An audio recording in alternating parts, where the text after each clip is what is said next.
Hey, thank you for joining me. Hope all has been well. I'm using a lot of short script. Thank you for joining me. I hope all has been well.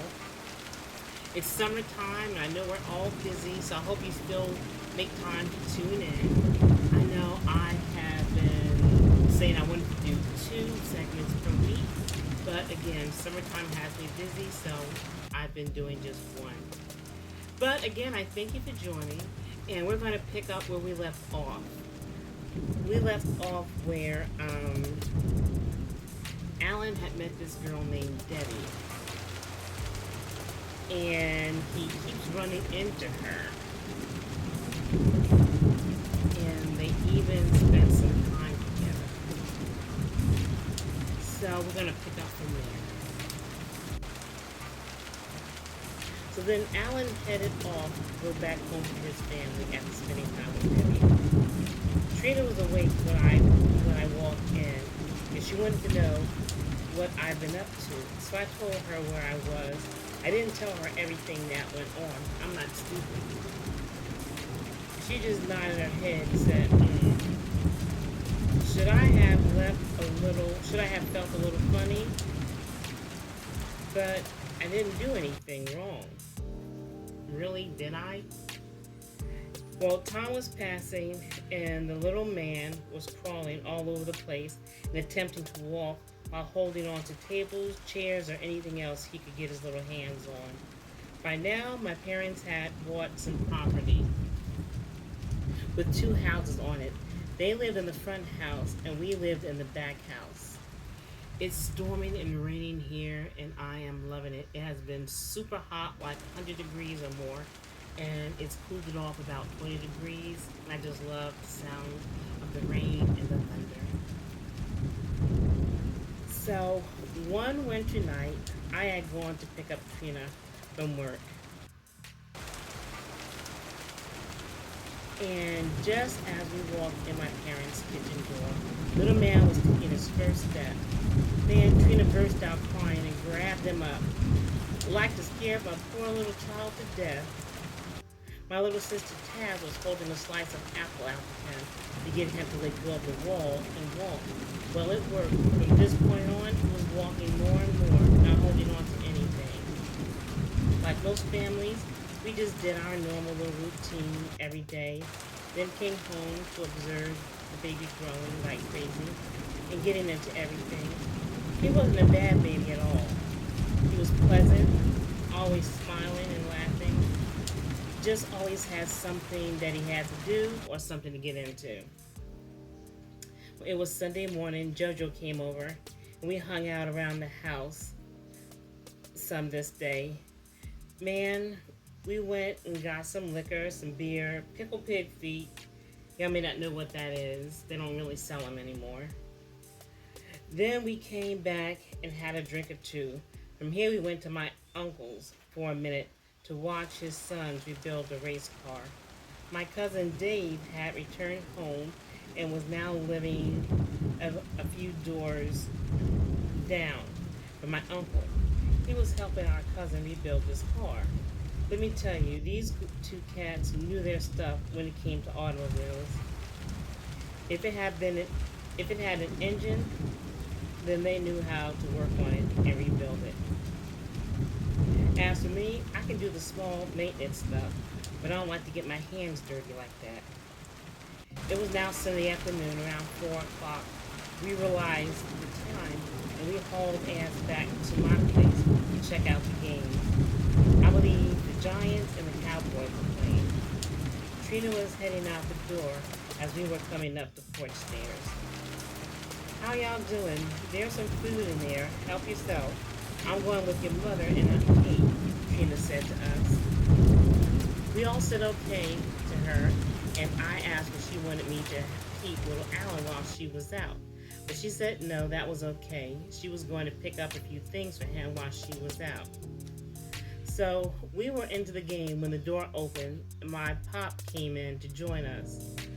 Not because he liked football, he just knew the guys were over and were doing guy things. Pop and Uncle Ed had made some hog head cheese, or South, some people call it, but there is a difference. Pop ran to the house and came back with a huge piece on a plate with some crackers. As usual, it was delicious. Our women had gone out to eat before they returned home, so they'd come back later than I expected them to. It was late enough for the baby to go straight to bed. Monday came around, and I went to work, already looking forward to Friday. You see, my vacation started Friday evening, and so did Trina's. I was going to be off for a week, and I planned to relax the whole week. Friday came. Dave and I had heard about a party around the way, so Dave and I stopped at the spot just to stick our heads in the door, check it out, see what was happening. The party was hot, so I started having a good time. When who do you think I'd run into but Debbie? She and I danced a bit. I had a drink. We talked and laughed a bit. Just jiving and kicking it. Later that night, Dave and I decided to leave and head for home. Debbie had given me her phone number. I offered to drop her off on my way home when I dropped Dave off. She accepted my offer, so I dropped Dave off first, then Debbie. She invited me in, so I went in for a while. One thing led to another, and before I realized it, the sun was coming up. So I got my ass out of there in a hurry. I kept thinking, Trina wasn't going to be happy about this shit, and she might kick my ass today.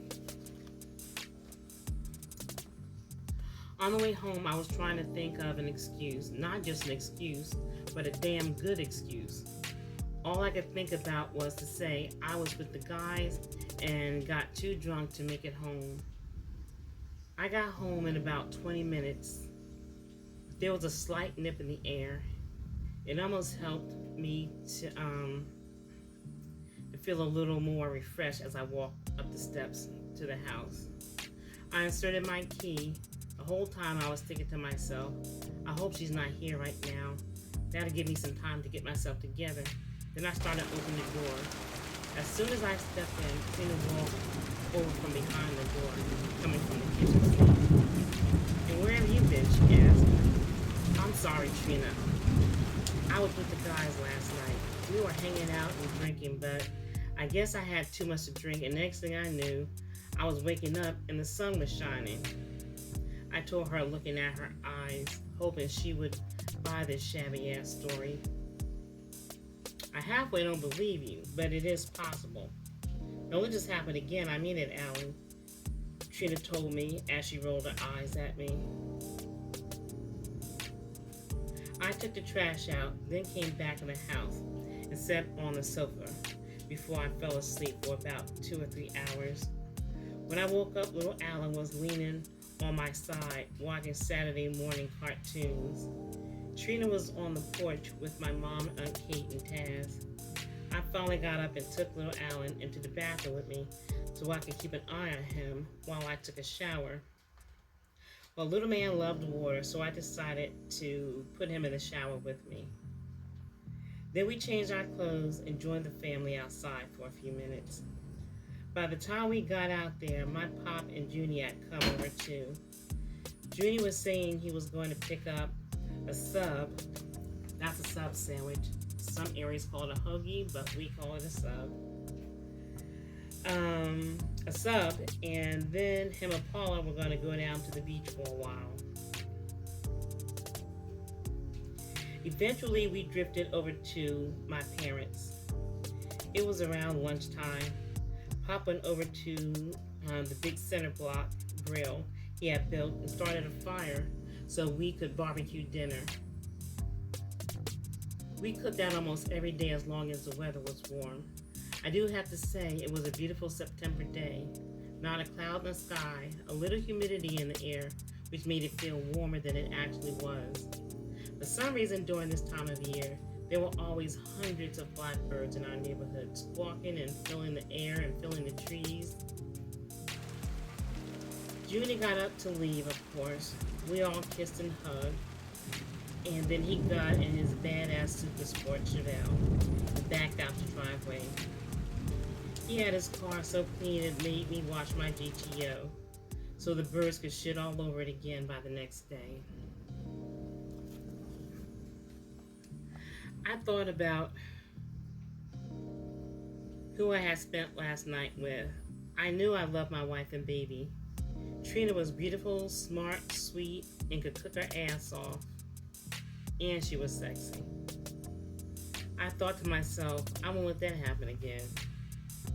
I still had 7 more days off. Maybe I could take Trina and the baby away for 2 or 3 days. That would still leave me a few more days to myself when we got back. My pop was going in the house to get some meat for the grill. Mom called to me to put on enough for Marie and Monica. They'll be over in a little while.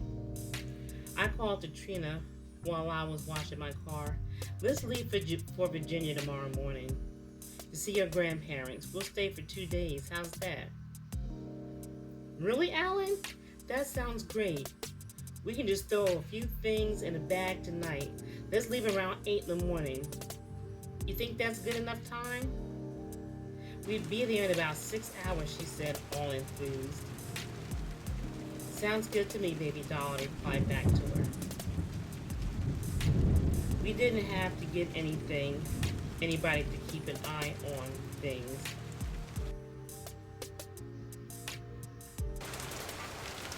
That toe-biting puppy, I had given him to some people I knew, so we were free to hit the road. So now Marie says, this is later. Mike and I had gotten our divorce. He came to spend time with Monica regularly and take her home with him to South Jersey every now and then. He was also allowed to have her for Christmas, holidays, and summers. This one day he came to get her and we got into it, fussing like mad. For some reason, there was still tension and hostility there. Hell, I hadn't done anything wrong to him or our relationship. I knew I was still hurt and mad at him, but finally we agreed to have him pick up Monica at my Aunt Kate's. I would drop her off with my aunt, then he'd pick her up from there. Mike loved my aunt. She was his angel. She could do no wrong in his eyes. To be honest, I felt the same way about her. He'd come to pick up Monica and visit Aunt Kate for hours, almost spend half the day with her. He'd even call her every now and then just to see how she was doing. Well, autumn had come. The trees were beautiful shades of oranges, reds, yellows, gold, burgundies, and browns. Thanksgiving was next week. This was my favorite season of the year. The weather was cool, but that's okay. The color of the trees make up for the coolness. And I will stop there for now because it is really storming. I don't know if you guys can hear it. But again, I thank you for joining in. You have a great day. Have a great week. Stay blessed and stay safe. Again, this is the book I'm reading from. It's A Part of Life by Onawa Kachina Pleasures. And again, I thank you.